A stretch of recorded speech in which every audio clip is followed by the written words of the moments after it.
My name is Joop de Wit. I'm working as a university teacher in the I.S.A in the Netherlands, and I'm an anthropologist by training.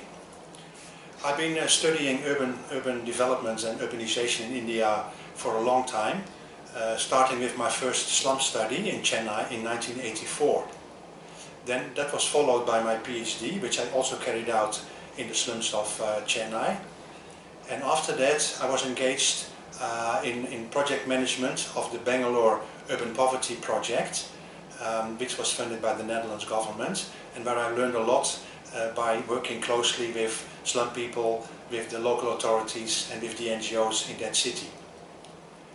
After that I studied also the municipal councillors in another research project in New Delhi, in Chennai and in Mumbai. The book which I've now published, which has now been published by Routledge, is in a way a compilation of my views, the data I collected over so many years, and my personal experiences with working with poor people in the cities of India. Naturally, most of them, living in the slums there.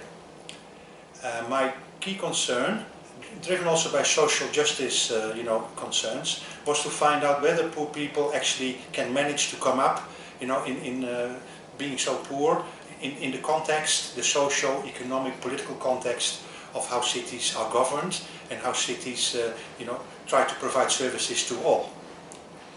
The larger frame of the book is actually, of course, poverty, but basically also processes of exclusion, which are now taking place, globally as a result of neoliberal reforms.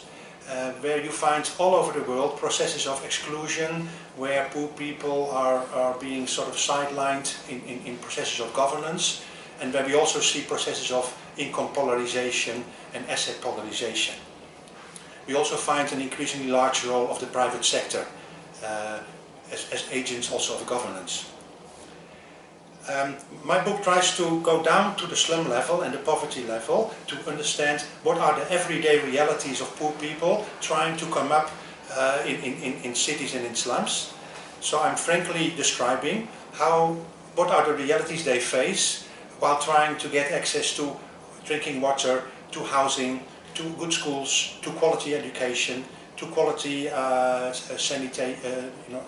health services, but also how they deal with the police. And the police, of course, for them is often not a friend, but rather more like an enemy.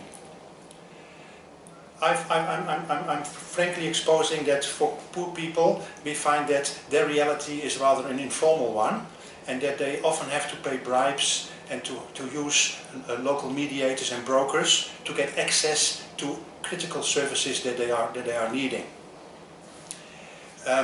So even while this is a poverty study in a way, the larger frame is actually the question whether local democracy works for poor people. So I'm looking at the role of local councillors in Mumbai, who I picture as like the spiders in citywide webs, who are related to the agencies in the city and who are the key brokers and agents to provide services to people in the slums. So my question would be, how are these local councils being elected, and do they actually support the poor people in their quest to come up in life?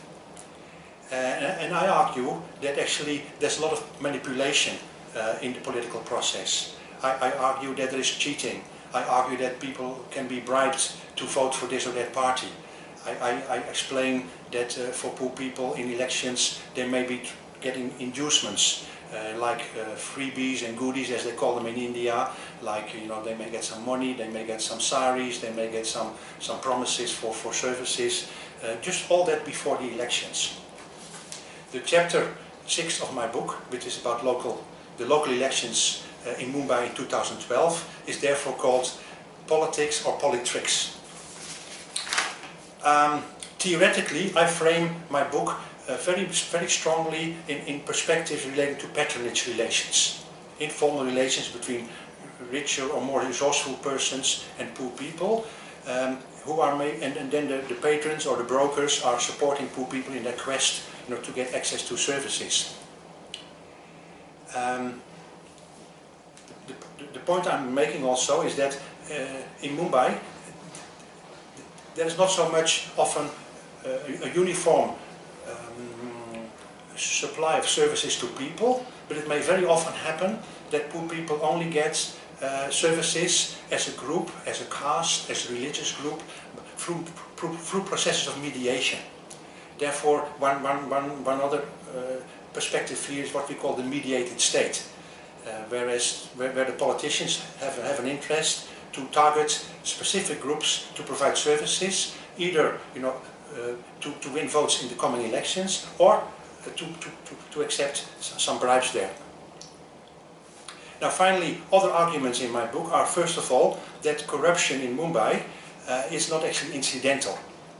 We need to, I think, face the fact, and not only we, but not academics, but also NGOs and international organizations, that we need to look much more closely at the impacts of corruption and how corruption really works, and how corruption may be so devastatingly adverse to the interests of poor people.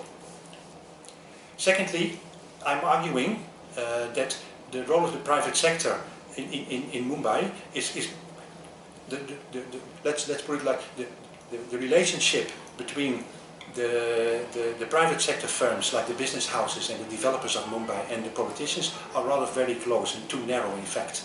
It may happen that politicians accept money from private sector firms to finance their campaigns, but obviously, naturally, there will be something to be done in return. So there are deals between private sector firms and politicians,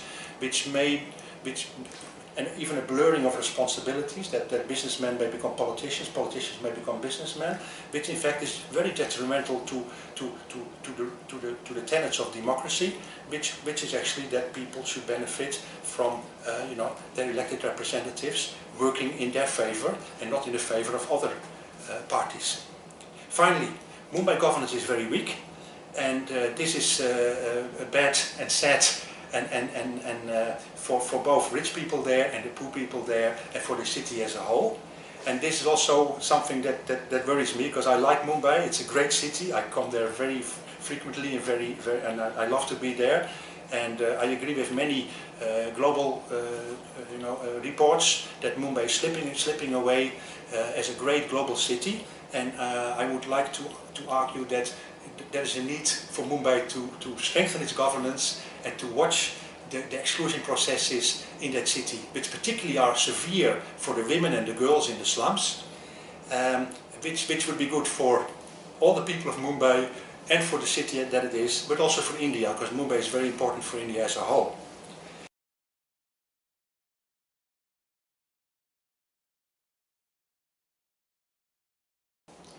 I like to further emphasize that I have tried to adopt a style of writing which is relatively uncomplicated, so as to make sure that it can be read by so many people, and not last and not least the students. So it could also serve very well, I think, as a guidebook or a student book, which with the details of how informality and how vote bank politics impact on poor people. So even while it's in a way a political anthropological study, it has a very strong policy element also.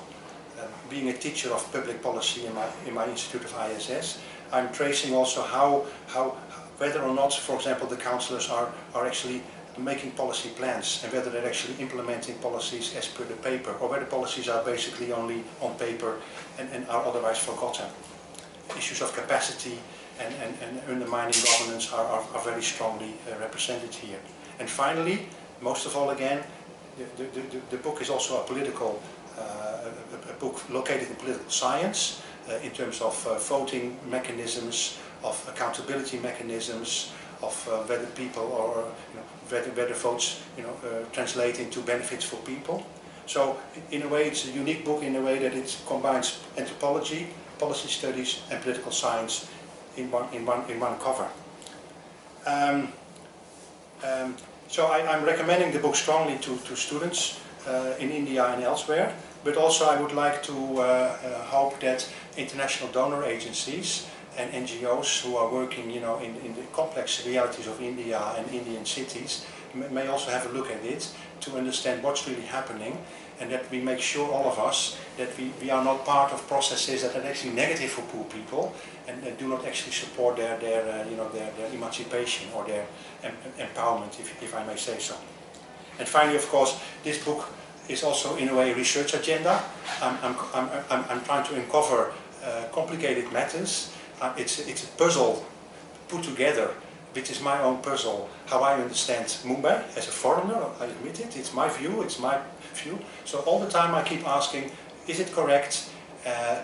Do we need to research more on this? So it's also a research agenda where I think I like to recommend to all of us that we need to do more work on these topics and go beyond the superficial accounts of democracy, but look at the realities of poverty, of exclusion, the position of women as they occur for the poor people in the slums of India.